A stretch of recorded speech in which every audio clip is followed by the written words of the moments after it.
السلام عليكم ورحمة الله وبركاته.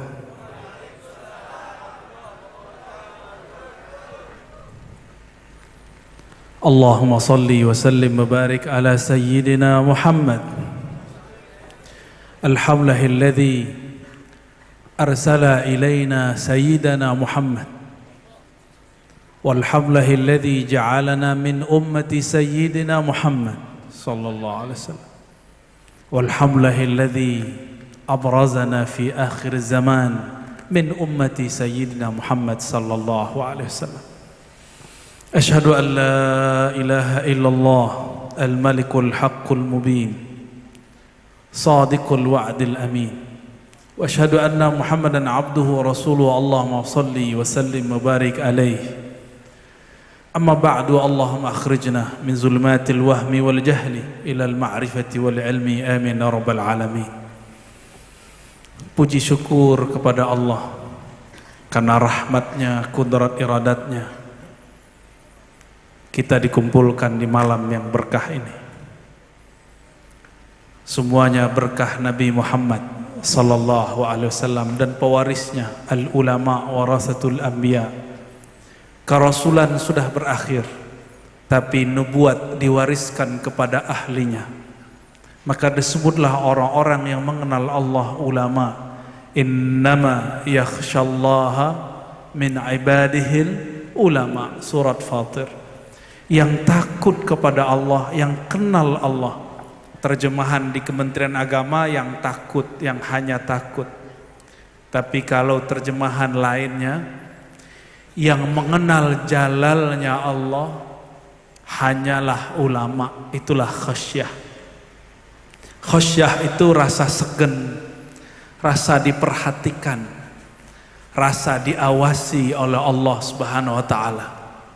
Itu yakhsha.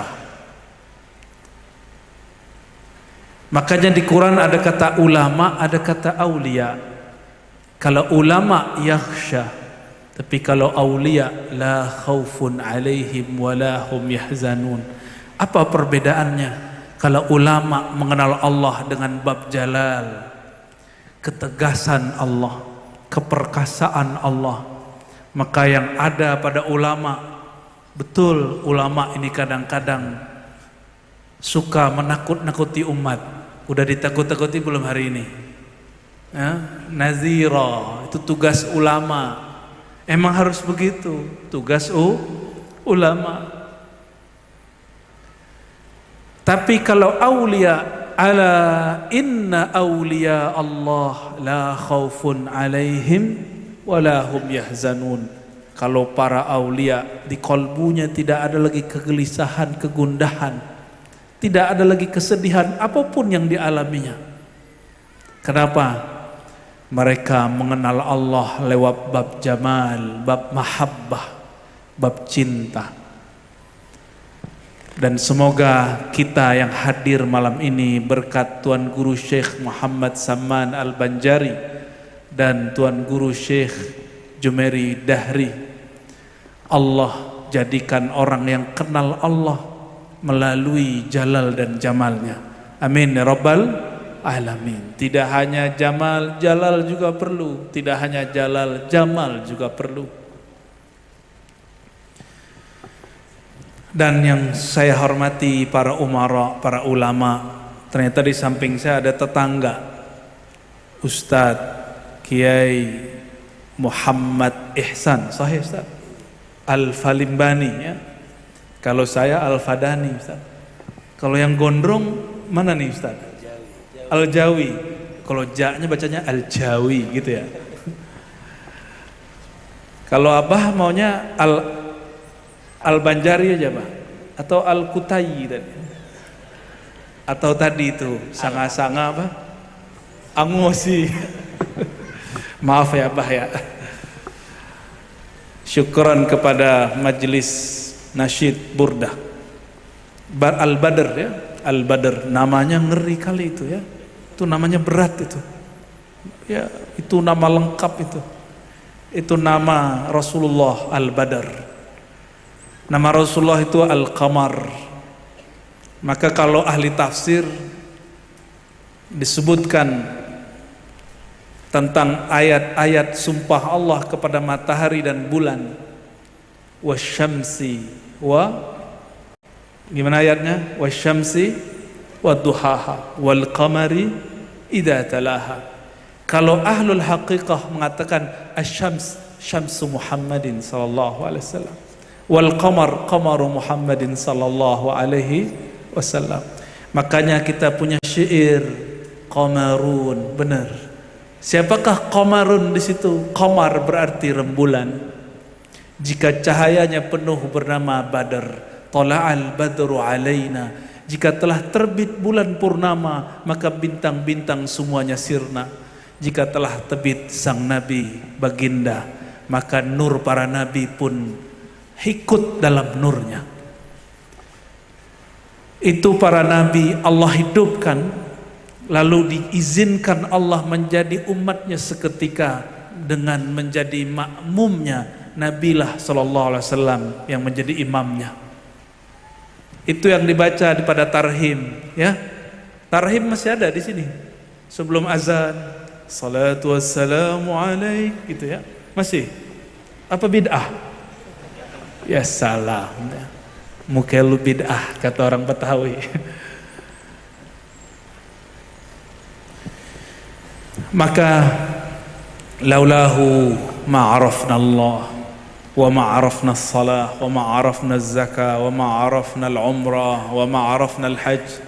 Kalau bukan karena sang baginda Nabi Muhammad sallallahu alaihi wasallam, kita gak kenal Allah, tidak tahu cara mengingat Allah, tidak mungkin berkumpul malam ini.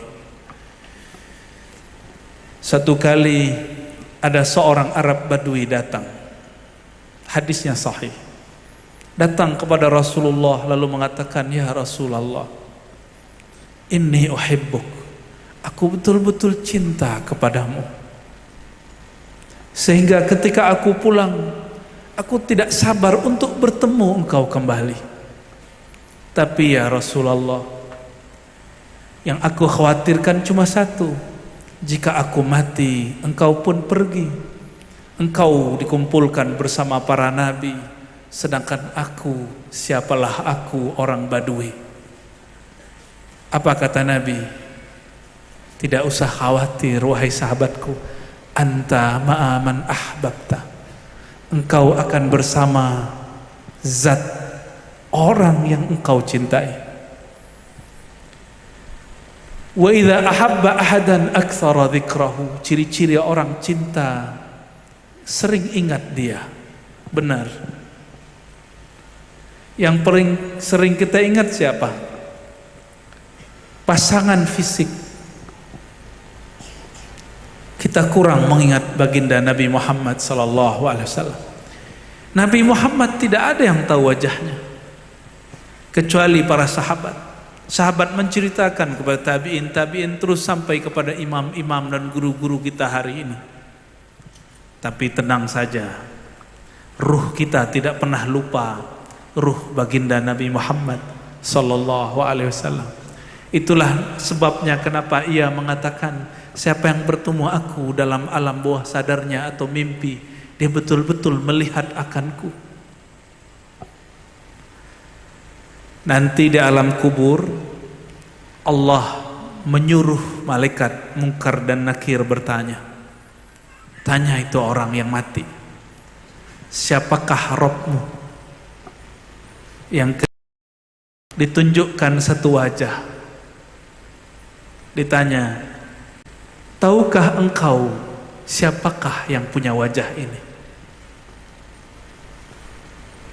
Ada yang mengatakan, oh saya dengar dia itu dulu nabinya orang Arab, nabinya orang Islam, macam-macam.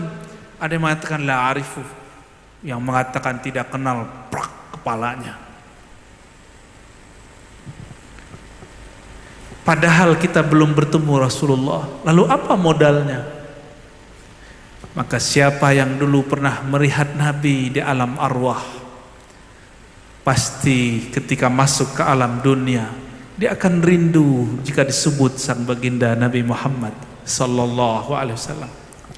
Dulu kita pernah kumpul-kumpul seperti ini di sana, Cuma bedanya dulu tidak ada laki, tidak ada perempuan. Karena ruh itu tidak laki, tidak perempuan. Itulah sebabnya tidak ada ikhtilaf, tidaklah bertentangan kalau disebut Rasulullah Abul Arwah, bapaknya ruh. Sedangkan ayat yang dibaca tadi, tidaklah Rasulullah SAW aba ahadin min rijalikum, ayah seseorang laki-laki di antara kamu. Disebutkan jenis gendernya, jenis kelaminnya laki-laki. Sedangkan ruh tidak laki, tidak perempuan. Maka di kitab-kitab maulid disebutkan Rasulullah Abul Arwah, betul, Al-Ab Al-Akbar, benar nggak?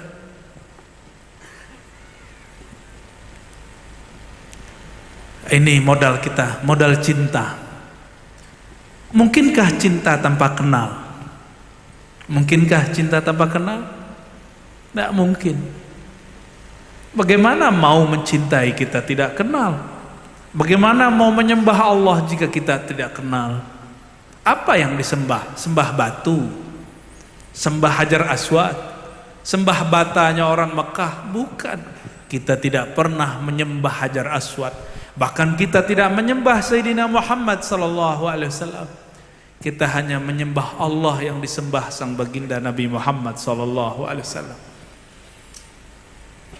Itulah sebabnya ada muncul satu kaidah. Kaidah ini disampaikan oleh Imam Yahya bin Mu'az Ar-Razi, salah satu imam salafus saleh. Tapi sampai di masa Ibn Arabi, Imam Ibn Arabi sering rohaninya bertemu rohaniah Rasulullah sallallahu alaihi wasallam. Beliau juga ahli hadis. Meskipun ini bukan hadis, beliau kemudian secara rohani bertemu baginda Nabi Muhammad sallallahu alaihi wasallam. Apa kata beliau? Wahai baginda Rasulullah, kami belajar hadis. Kata ahli hadis, man arafa nafsahu faqad arafa rabbahu, bukanlah hadis. Bagaimanakah menurutmu wahai baginda? Apa jawaban beliau sallallahu alaihi wasallam? Kalami, itu kalamku. Semenjak saat itu Imam Ibn Arabi yang ahli hadis tidak berani lagi mengatakan berkata Yahya bin Mu'az Ar-Razi, tapi selalu mengatakan qala Rasulullah sallallahu alaihi wasallam. Mungkin menurut ahli hadis ini disebut hadis palsu, tapi bagi ahli rohani mereka punya istilah sendiri, mereka punya adab sendiri. Ini juga disebut dengan hadis ruhiyah atau hadis manamiyah.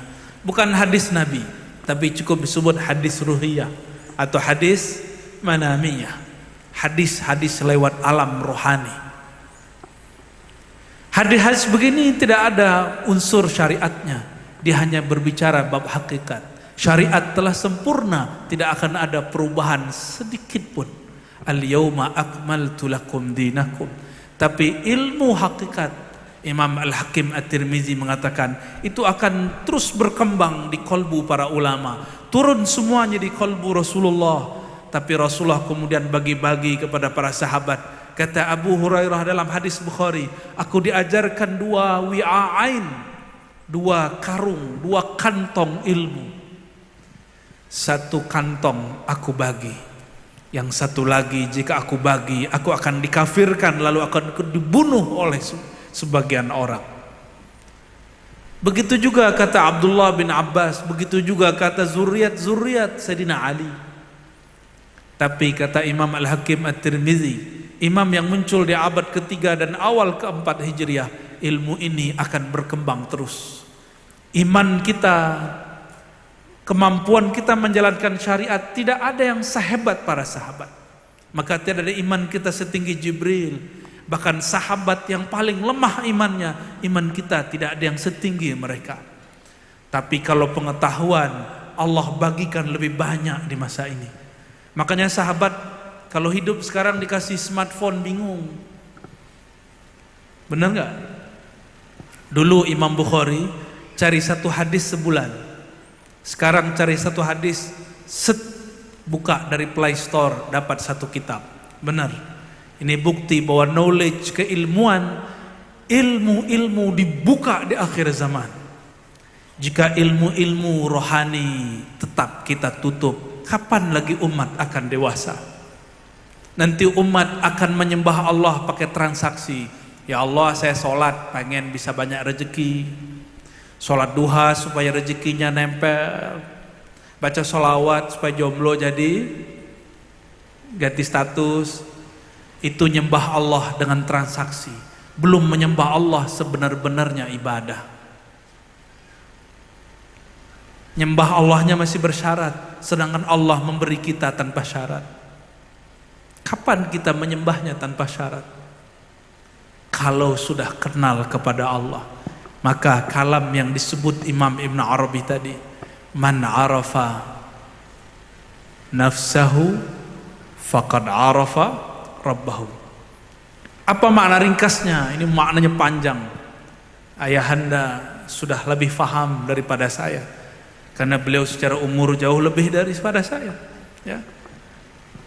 Abah dulu ngaji begini tahun berapa, Bah? 20 tahun yang lalu. Saya masih main pasir, guling-guling, ya. Ketemu ada hujan, mandi nggak pakai celana tuh, ya. Dulu, zaman-zaman dulu. Ada yang sama dengan saya nggak dulu? Ketemu kali, itu copot semua pakaian tuh. Zaman-zaman beliau sudah mengenal man arafa nafsahu faqad arafa rabbahu. Namun karena diberi mandat oleh beliau untuk menjelaskannya, saya minta izin kepada Allah dan Rasulullah dan ruhani para aulia.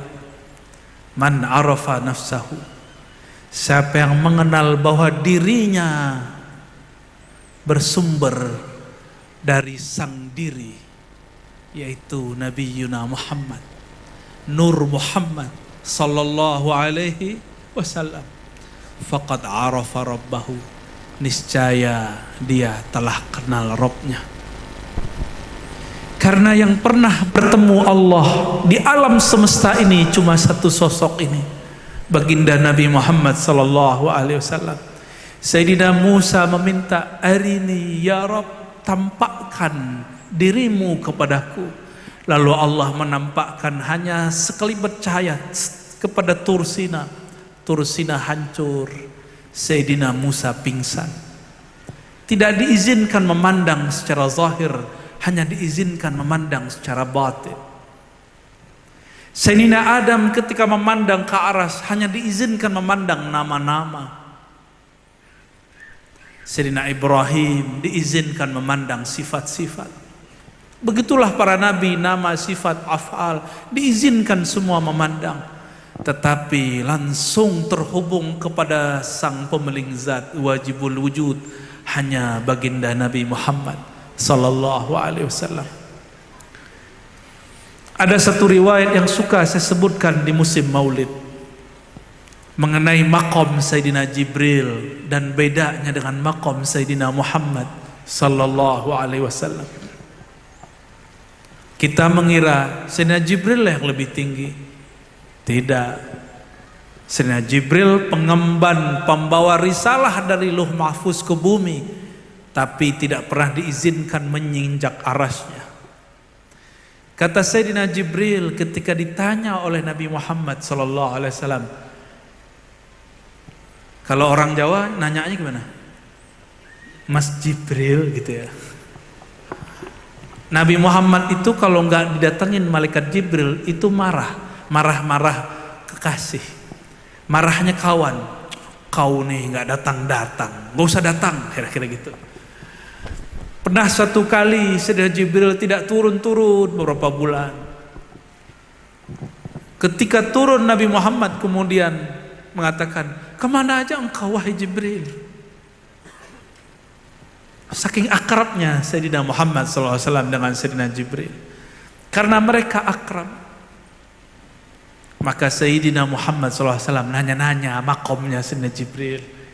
Kalau orang begini levelnya boleh nanya, kalau antum jangan tanya, su'ul adab. Apa pertanyaan Sayyidina Muhammad SAW?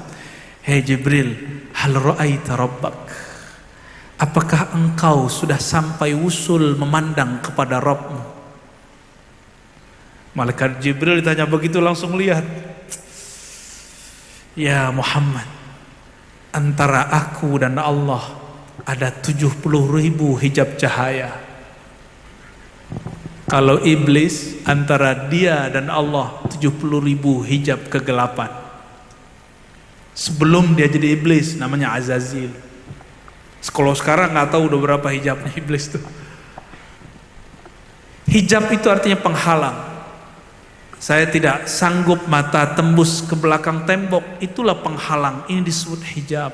Tapi itu hijab turab, hijab tanah, hijab pasir. Hijab kepada Allah, karena Allah menyebut dirinya nur, maka Allah membentengi, menghalangi makhluk memandangnya dengan nur itu sendiri. Kata Sayyidina Jibril, 70.000 hijabnya Allah, hijab yang paling rendah. Jika aku mendekatinya, lah taraktu, tubuhku akan terbakar. Sayyidina Jibril punya tubuh? Ada. Sayyidina Muhammad tubuhnya disebut turabi, tini, tanah. Sedangkan Sayyidina Jibril disebut nuri, nurani, tubuh cahaya. Jisim nurani, tubuh cahaya. Tubuh juga, jisim juga, benda juga. Tapi ternyata tubuh sang baginda Nabi Muhammad SAW diizinkan menembus 70.000 hijab cahaya. Sudah terbayang makom Sayyidina Jibril di bawah, jauh di bawah Sayyidina Muhammad sallallahu alaihi wasallam.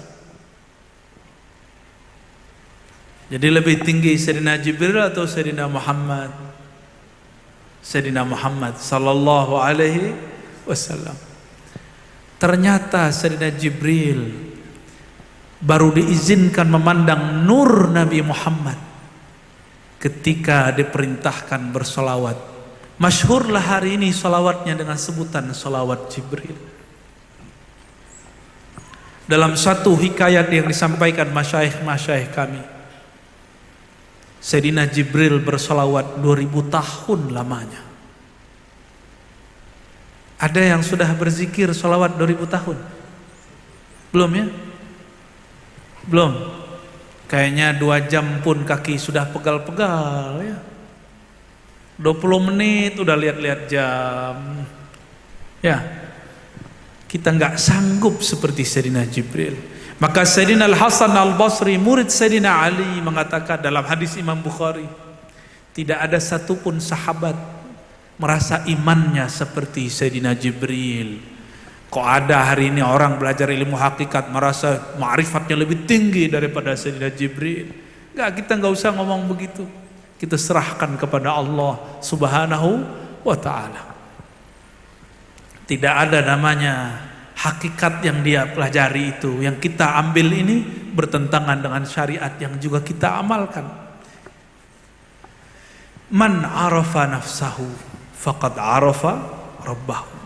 Siapa yang kenal dirinya bahwa dirinya dari nur Nabi Muhammad sallallahu alaihi wasallam, maka dia akan mengenal nurullah. Itu baru satu makna. Man arafa ismahu min asma'in Nabi sallallahu alaihi wasallam arafa asma Allah. Siapa yang mengenal dirinya dengan nama dirinya, bahwa namanya itu merupakan pecahan dari nama-nama Nabi Muhammad sallallahu alaihi wasallam, maka dia akan mengenal nama ke-100 di Asmaul Husna. Nama ke-100 itu nama kehambaan kepada Allah. Kita abad yang mana? Abdurrahman kah, Abdul Rahim kah, Abdul Hakim kah? Abad yang mana? Man arafa ismahu min ismi Rasulillah arafa ismallah.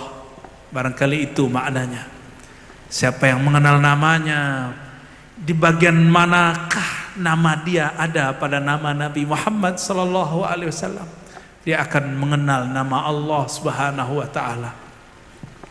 Suatu kali seorang sahabat namanya Abdurrahman bin Auf terkaget-kaget melihat sang baginda Nabi Muhammad SAW.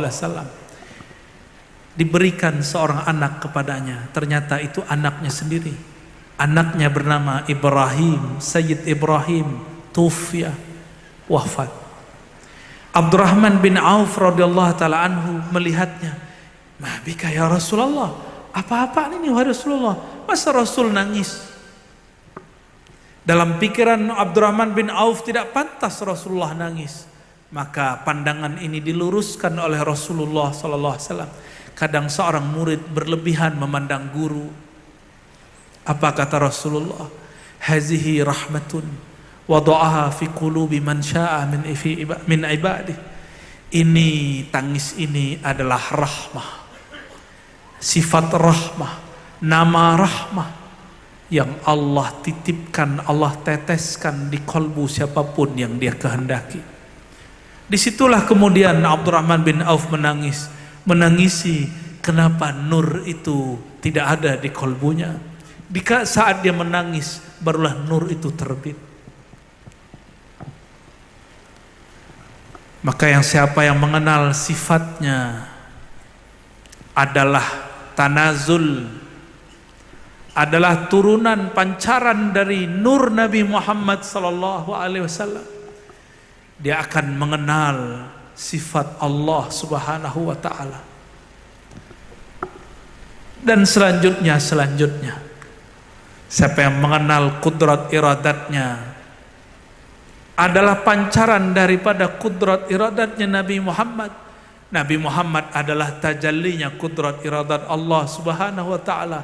Maka dia akan mengenal, akan tenggelam dalam sifat-sifat Allah Subhanahu wa ta'ala. Gimana? Pusing gak? Nggak? Wah keren, murid Abah emang top. Love you ya. Apa? Sarang hiyo. Allahumma salli ala Sayyidina Muhammad. Allahumma salli ala Sayyidina Muhammad.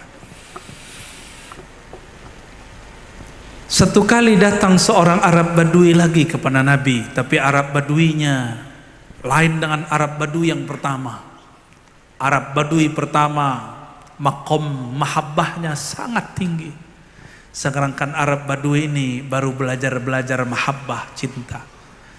Datang kepada Nabi, hadisnya sahih riwayat Abu Nuaim, Baihaqi dan lainnya. Kata dia, "Ya Muhammad," tuh Badui kan? Maka dulu Abah Guru sekumpul nggak suka kalau ada orang manggil nama Nabi Muhammad tanpa Sayyidina. Sesekali boleh dalam syair, dalam ungkapan salawat umum, tapi dalam menghikayatkan pakaikan Sayyidina atau Maulana atau Habibna atau Nabiyuna. Adab kita kepada baginda Nabi Muhammad sallallahu alaihi wasallam. Apa kata Arab Badui ini? "Ya Muhammad, apa bukti jika engkau seorang Nabi Allah?" Minta bukti dia. Maka yang suka minta bukti Badui ente ya. Orang kampung namanya, nggak cerdas, kurang yakin nama Rasulullah. Tapi Rasulullah menghargai semua orang, mau Badui yang pintar, mau Badui yang tuh kalau nyebut di sini apa tuh sengak ya, suka nantang. Tapi Nabi tidak pernah hatinya menolak. Nabi terima semua. Itulah hebatnya Nabi. Lain dengan kita. Kita kalau ada orang begitu kesel kita. Apa kata Nabi? Kamu maunya apa? Nabi tantang balik. Tapi jangan tantang balik kita ya. Itu cuma untuk Rasulullah sallallahu alaihi wasallam. Kata Arab Badui, dia lihat-lihat keliling, nggak ada apa-apa kecuali pohon kurma. Maka dia katakan, "Ya Muhammad, itu ada pohon kurma, panggil sini." Uduh, ngeri kali ini orangnya. Untung yang ditantang seorang nabi, dan nabinya bukan hanya untuk manusia, bukan hanya untuk jin dan manusia. Ini jin ada yang hadir Pak. Di bukit itu ada yang hadir, di bukit sana juga ada yang hadir, bukan sotoy, tanya aja sama ahlinya ya. Assalamualaikum ayuhal jan. Nabi Muhammad sallallahu alaihi wasallam tidak hanya diutus kepada jin dan manusia, rahmatan lil alamin, rahmat bagi alam semesta. Alam itu ada fam-famnya, ada fam nabat. Apa arti nabat? Tumbuh-tumbuhan. Ada Adam, ada jin. Ada apa lagi? Yang di atas itu namanya apa? Bintang-bintang, nujum. Semuanya adalah umatnya Rasulullah sallallahu alaihi wasallam. Maka umatnya Nabi Muhammad bukan hanya kita. Suatu kali ada anjing lewat. Anjingnya lucu-lucu, tapi ganggu sholat. Cuma ada anjing yang tidak ganggu sholat. Apa kata Nabi? Laula annaha ummatun minal umam la amartu biqatliha. Seandainya si anjing-anjing itu bukanlah umat di antara umat-umat, tentu aku memerintahkan untuk membunuhnya, membinasakannya. Berarti si guguk pun juga umat. Jadi kita nggak boleh karena anjing najis terus kita sembelih, nggak boleh ya. Kita kemudian zalimi, nggak boleh. Karena dia juga umat. Onta umat, makanya onta datang kepada Rasulullah ngadu. Bedanya onta ngadu masalah lapar sama beban. Ngomong si onta, ya Rasulullah, bebanku sangatlah banyak, tapi makanku sedikit, tuanku pelit. Kalau bahasa Jawanya apa Ustaz? Pelit, medit gitu. Ada yang lebih jelek dari itu gak? Kalau bahasa Arabnya syahih, pelit, bakhil. Di atas bakhil itu syahih. Syahih itu gak hanya pelit ke orang, ke badannya dia pelit. Itu syahih. Dan orang yang paling syahih adalah disebut nama baginda, dia tidak bersalawat. Al-bakhil man dzukirtu indahu falam yusalli alayya. Orang paling bakhil, paling apa tadi? Medit. Aduh, jelek banget ya. Orang paling pelit itu disebut namaku, yang mana dia ada semua karenaku. Dia tidak berterima kasih kepadaku. Maka salawat kita bentuk terima kasih kepada sang baginda Nabi Muhammad sallallahu alaihi wasallam. Arab Badui nantang Rasulullah. Ya Muhammad, itu ada pohon kurma. Panggil aja sini kalau emang ente seorang rasul rahmatan lil alamin. Rasul Rabbil alamin. Nabi Muhammad senyum aja. Itu kan umatnya. Itu pohon ada ruh, namanya ruh nabat. Syekh Abdul Qadir Jilani Qutb Rabbani dalam kitab Sirrul Asrar menyebutkan ar-ruh an-nabati. Ada di situ. Sedangkan di hewan ar-ruh al-hayawani. Ada semua. Dan itu ada nama-namanya. Rasulullah yang nyimpan namanya. Nama ini yang dibagi-bagi kepada kekasih-kekasihnya. Dipanggil oleh Rasulullah. Oi pohon kurma. Cuma karena saya tidak tahu nama pohon ini, saya nggak bisa manggil dia. Oi pohon, nggak datang dia. Wajar, kita bukan Nabi, bukan Nabi Muhammad sallallahu alaihi wasallam. Dipanggil oleh Rasulullah, datang itu. Coba zaman sekarang keramat begitu ditunjukkan, wah abah langsung disembah orang. Ini Allah ini. Kenapa Nabi Muhammad sallallahu alaihi wasallam 13 tahun hanya mengajarkan tauhid di Mekah?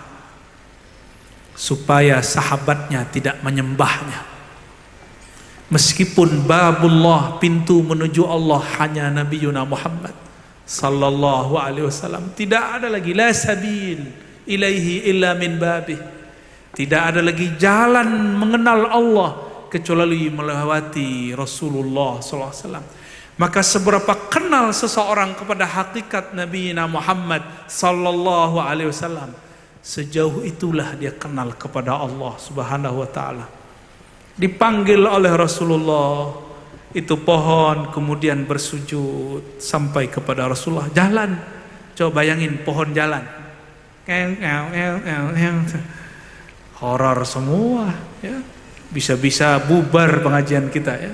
Hujan turun aja bubar kok. Ntar ada masa pengajian hujan turun bubar nggak? Ntar kita lihat ya. Ada masanya nanti. Hujan itu rahmat bukan?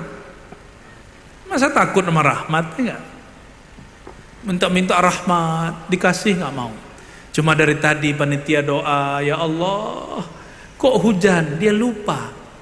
Ini hampir di setiap majelis yang saya kunjungi, sebelum acara siangnya kah, sebentar sebelum acara, itu selalu ada gerimis. Selalu begitu. Jarang sekali enggak. Ternyata tadi Pak Camat kita cerita, kampung Sanga-Sanga ini kecamatannya hot ya. Atasnya ada batu bara, bawahnya ada batu bara. Maka orangnya juga membara-bara. Tenang ya. Begitu kata kawan kita tadi ya. Kayaknya cuma Ustadz yang bisa baca itu Ustadz. Coba Ustadz bilang tenang. Tenang. Allahumma salli ala Sayyidina Muhammad. Kata Sayyidina Ali, kami kalau jalan-jalan bersama Rasulullah itu sahabat senang. Kenapa? Pasti ada aja kejadian luar biasa. Jalan bersama Rasulullah diikuti beberapa khadam-khadam Rasulullah. Kata beliau, tidaklah kami melewati syajar wala jabal. Kami tidak melewati pohon, gunung-gunung, kecuali semuanya menyapa, Assalamualaikum ya Rasulullah. Coba kita jalan, mau masuk, mau datang ke masjid, pohonnya apa? Assalamualaikum. Hai hamba Allah, pingsan besok langsung stroke. Ada juga kawan saya disalamin oleh makhluk tak tahu dari mana, lalu besok-besok ngaku jadi nabi. Ada. Nggak sanggup kita mengalami hal-hal begitu. Maka tidak usah minta karamah, karena karamah tertinggi adalah ma'rifah. Ma'rifat itulah yang membuat seseorang istiqamah. Kalau pahala nggak bikin istiqamah, pahala nih atau keajaiban, kalau keajaiban tidak didapat, orang mikir, kayaknya majelis abah ini kurang sakti. Saya udah selawat per 1000 tapi nggak ada hasilnya. Saya sudah datang ke majelis, kok merasa tengkar sama istri saya, nyalahin abah. Kok semenjak ngaji sama abah, rezeki saya seret gitu. Ada yang gitu nggak? Tuh suul adab ente sama guru itu ya. Kalau begitu terus, saya khawatir itu menyakiti aulia Allah. Khutimta bisu'il khatimah, bisa ditutup nyawanya dengan su'ul khatimah karena berusangka dia yang salah. Yang disalahkan guru. Itu bukan Bani Adam, Bani Iblis. Pengajian tadi pagi apa tadi malam? Kemarin malam ya.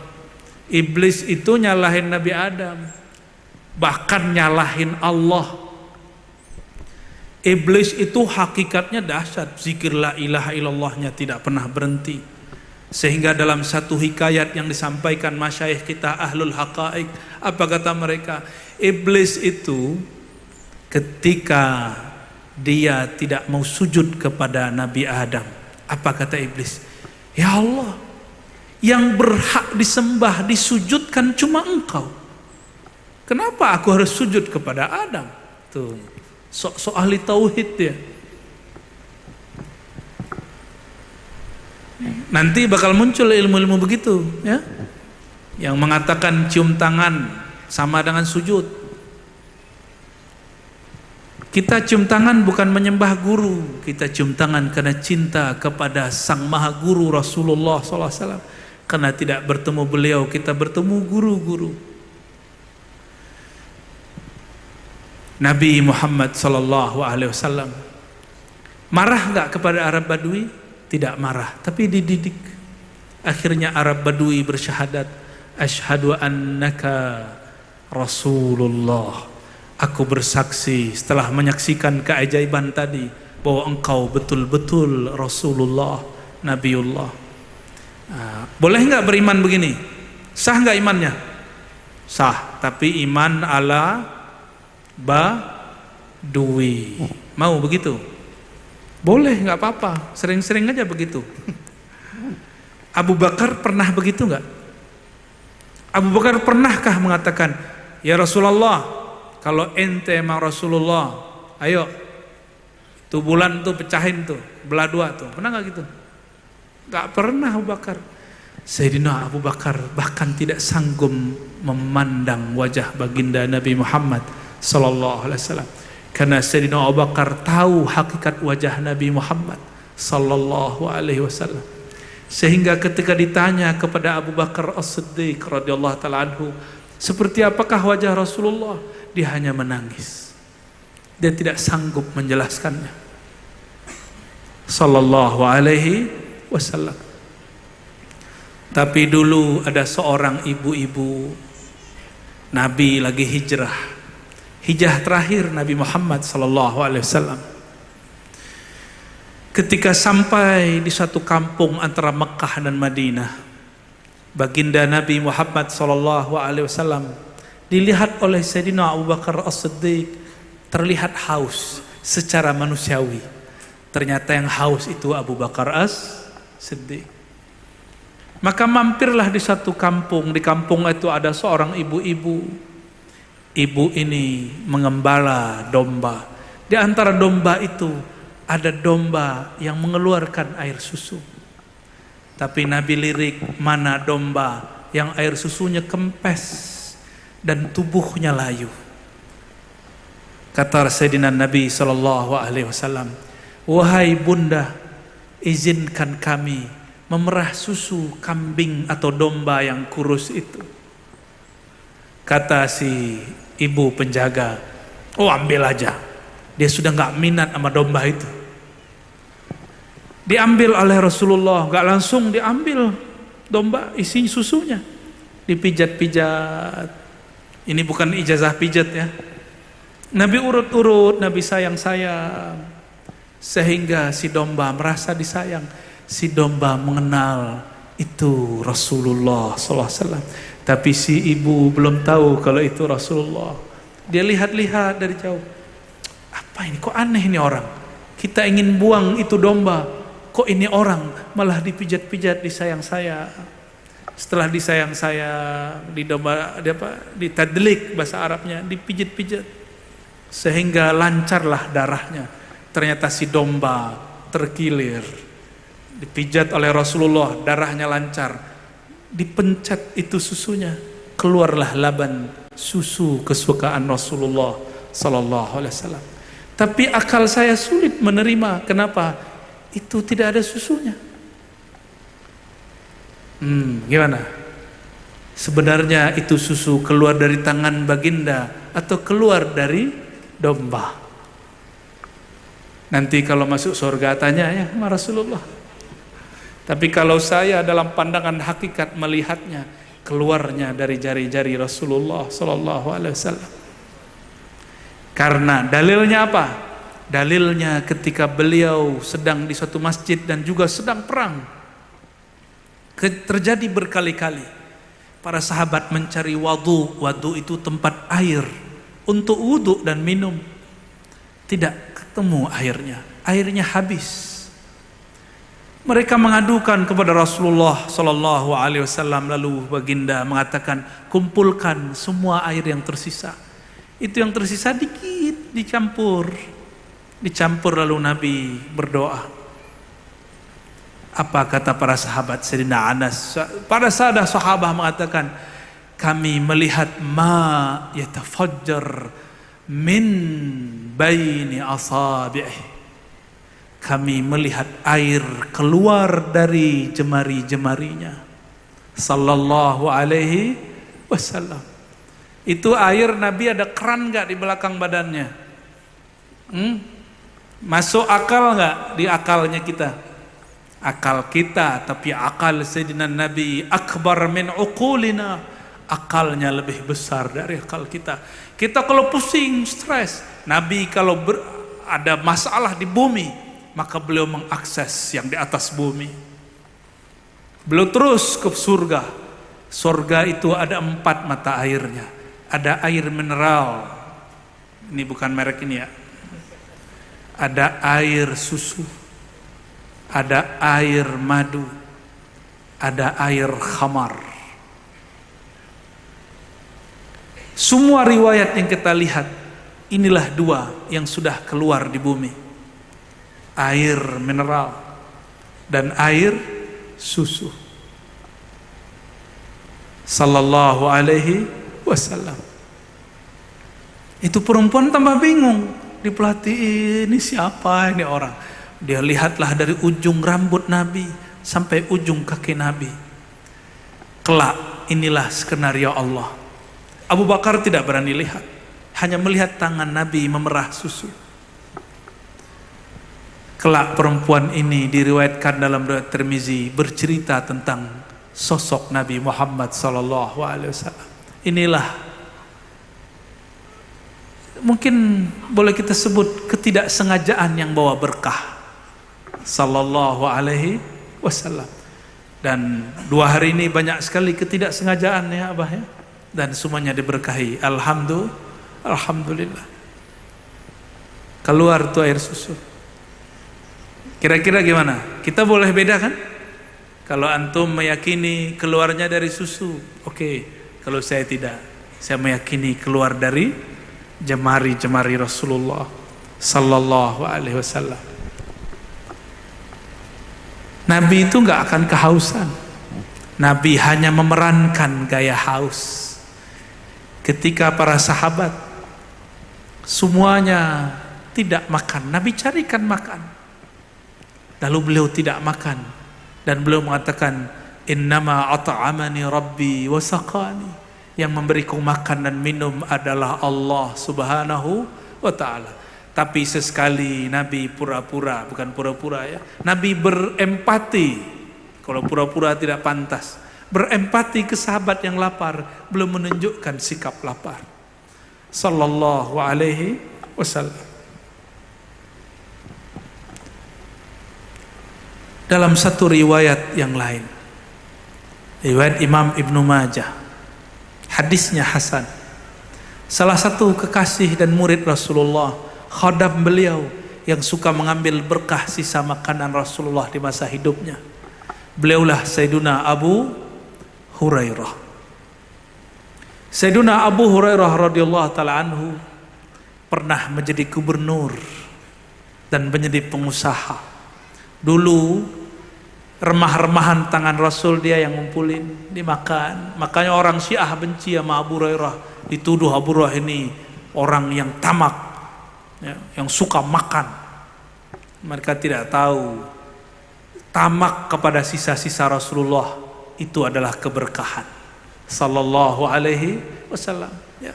Tidak hanya bekas Rasulullah, rambut Rasulullah dibagi, air bekas wudu Rasulullah dibagi. Itu para sahabat semuanya tamak ingin mendapatkannya. Maka tamak dalam hak Nabi sallallahu alaihi wasallam itu dibolehkan. Kita boleh tamak dalam cinta kepada beliau, karena tamak itu bahasa Arab artinya keinginan yang kuat, cinta yang luar biasa. Layangan tamak bahasa Indonesia. Sayyidina Abu Hurairah, orang Arab dahulu makan kurma atau bubur gandum. Gandum seperti beras di kita. Ada beras 6.000, ada yang 7.000, ada yang 10.000, ada yang 20.000. Satu kali karena orang-orang di Yaman merasa kedatangan Abu Hurairah, sahabat Rasulullah, mereka masaklah gandum termahal, dihidangkan kepada Sayyidina Abu Hurairah. Ketika beliau menerima hidangan itu, beliau melihat gak jadi makan, lihat lagi gak sanggup makan. Yang ketiga, Sayyidina Abu Hurairah tidak sanggup menahan tangis. Apa kata beliau? Ma akala habibi, kekasihku Rasulullah tidak makan seenak ini, tidak pernah menikmati gandum seenak ini. Maka saya sebenarnya malu jika dihabis maulid lalu makan kebuli. Teringat kisah Sayyidina Abu Hurairah. Tapi karena sahibul bait, sahib marnamid yang punya acara, sedih juga kalau tidak disentuh. Kita sentuh juga. Abu Hurairah pun makan, tapi air matanya mengalir. Inilah man arafa nafsahu faqad arafa rabbahu. Hatta mau makan yang terlihat Rasulullah sallallahu alaihi wasallam. Hatta mau jalan Sayyidina Abdullah bin Umar minta ditemani oleh seorang khadamnya. Beliau radhiyallahu ta'ala anhu anak khalifah kedua, ingin mengenang Rasulullah, maka diajaknya kawan-kawannya, mari kita kenang Rasulullah. Jalanlah ia di mana Rasulullah dulu pernah menginjakkan kaki.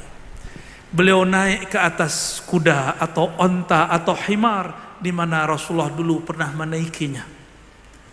Ketika sampai di setempat, kepalanya menunduk, tapi tidak ada yang sedang dihindari.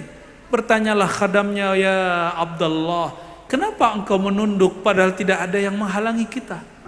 Kata beliau, aku teringat di titik inilah Rasulullah dulu menunduk karena dulu ada pohon, pohonnya sudah ditebang. Inilah cara mereka bermaulid. Inilah cara mereka memperingati Mi'raj. Inilah cara mereka mengenang sang baginda Nabi Muhammad SAW. Itulah rahasianya kenapa para sahabat tidak perlu mengadakan maulid, karena hari-hari mereka memandang nur Nabi Muhammad SAW. Datanglah seorang sahabat ke negeri Syam. Ternyata di situ bersembunyi seorang muazzin. Kulitnya hitam legam, tapi suaranya membahana sampai ke surga. Ialah Sayyidina Bilal, mantan budak yang dimerdekakan oleh Sayyidina Abu Bakar. Dipanggil oleh Sayyidina Umar, anta maulana, engkau tuan kami. Bukan lagi dipanggil budak, engkau tuan kami wahai Bilal, dan orang yang dimerdekakan oleh tuan kami. Dimintalah Sayyidina Bilal untuk berazan sesaat. Apa yang terjadi? Dia baca Allahu Akbar. Seluruh orang-orang yang pernah mendengar Rasulullah di kampung itu dulu, yang mereka berhijrah, menangis seakan-akan baginda Nabi Muhammad SAW masih hidup. Terus asyhadu an la ilaha illallah. Baru pindah ke asyhadu anna Muhammadar Rasulullah. Surah Bilal yang indah berhenti ketika baca Muhammad, dia pingsan. Seakan-akan dia berada di hadapan Nabi Muhammad sallallahu alaihi wasallam. Begitu mereka mengenang baginda Nabi Muhammad sallallahu alaihi wasallam. Tapi kita disebut nama Nabi dari tadi, sulit mata ini berkaca-kaca, sulit dada ini merinduinya. Mungkin kalbu kita sudah banyak tersita oleh dunia. Kita minta ampun kepada Allah, ya Allah, buanglah cinta selainmu, selain kepada Rasulmu dari kalbuku. Amin ya Rabbal Alamin. Al-Fatihah. A'udzubillahi minasyaitonir rajim. Alhamdulillah Rabbil Alamin. Iyyaka na'budu wa iyyaka nasta'in. Shiratal ladzina an'amta 'alaihim waladhdallin. Kawan dari Al-Hasan Al-Basri, mereka wafat di tahun yang sama, 110 Hijriah. Namanya Muhammad bin Sirin, yang mana ilmu takbir mimpi bersumber darinya. Imam ini punya guru, seorang tabi'in senior, namanya Ubaidah. Ubaidah ini murid dari Sayyidina Ali dan Sayyidina Anas, dua kekasih Rasulullah. Ubaidah menyimpan beberapa rambut baginda Rasulullah sallallahu alaihi wasallam yang dia riwayatkan, dia terima dari gurunya Anas bin Malik. Anas bin Malik menerima dari ayah dan ibunya. Ayahnya bernama Abu Talhah, ibunya bernama Ummu Sulaim. Kata Anas bin Malik, dahulu selesai Rasulullah bertahallul.